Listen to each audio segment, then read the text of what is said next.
investigation I made. First of all, I want to talk about globalization. Well, globalization is a process of interaction and integration between people, companies, and government. And this helps for the trade work that is all around the world.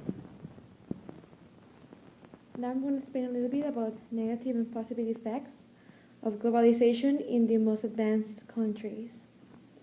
Well, the negative effects is that the growth of international trade is intensifying the income inequalities. Also, another thing is that there's a policy that prevents producers from the third world to export to markets, which is actually really bad because many of the resources and other things can't arrive to other countries. Another negative thing is that culture is being lost because of homogenization and universal culture. That means that all around the world, they're getting used to only one culture. In that case, nowadays, what is the most popular culture is USA. So thanks to that, we're losing our origins in each country.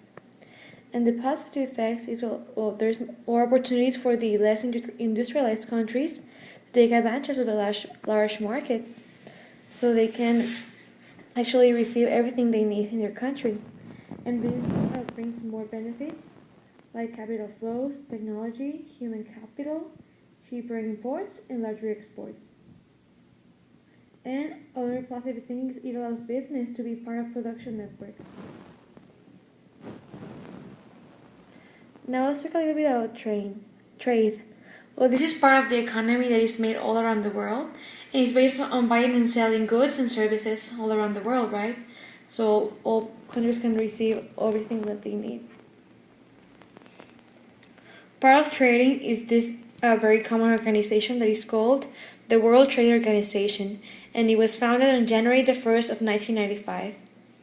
And this is an organization, is a global international organization that deals with the rules of trade between nations. And this is the only trading organization that is being made here in the world. Now, here are some of the objectives they have. That is, improve the living standard of all the people around the world so they can live the best way possible. Ensure the employment and broad increase. Enlarge product and trade of goods. That means having a variety of all around the world. Increase the trade of services, ensure the utilization of world resources, protect the environment, and accept sustainable development. As they establish rules in this organization, first of all, they need to express what they actually mean and how to apply it. And now, once they already talk about it, the government members go to solve the commercial problems and see what they can do.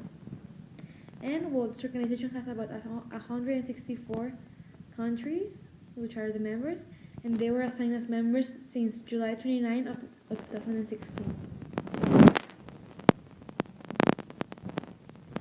Now, let's talk about digital revolution. Well, this involves how technology has been advancing since time and how it affects us. Well, here we see some advantages and disadvantages about this technological revolution. One of the advantages is more communication. Nowadays, we can communicate with people from all around the world for negotiating, for selling, and even for looking for family members. Also, the business has improved. It has become easier and faster to buy things, and there's more mobile commerce. But some of the disadvantages we suffer because of this technology is internet fraud. Nowadays, people don't take serious jobs and even betray people. Like nowadays, for example, many people get by internet their auto place, and many turn out to be that they're not actually auto places and they just are stealing money.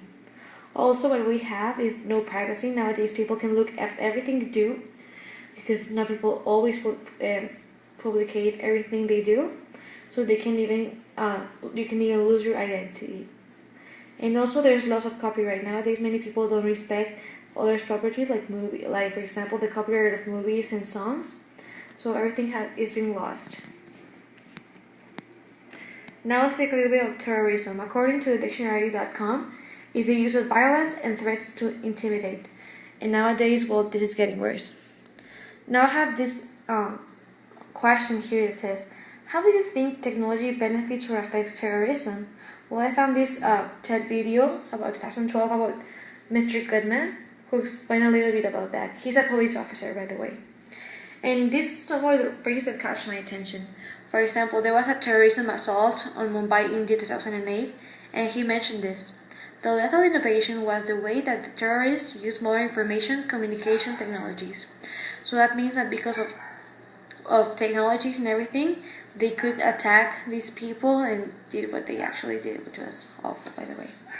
And other thing he said about nowadays people who are doing terrorism, it says, I have heard gang members and drug dealers using beepers and mobile phones long before they were in common use by the general public. So, according to my question that says, how do you think technology benefits or affects terrorism? Well, I think it is benefit terrorism because they now that they're using technology before we actually do, that makes them think of different ways how to attack people. And well, they're being benefited, but for us, we're actually being really affected unjustly because of all the dangers nowadays. Well, thank you very much for your attention, and here are some bibliography resources so you can see more information about it. And thank you very much. Bye.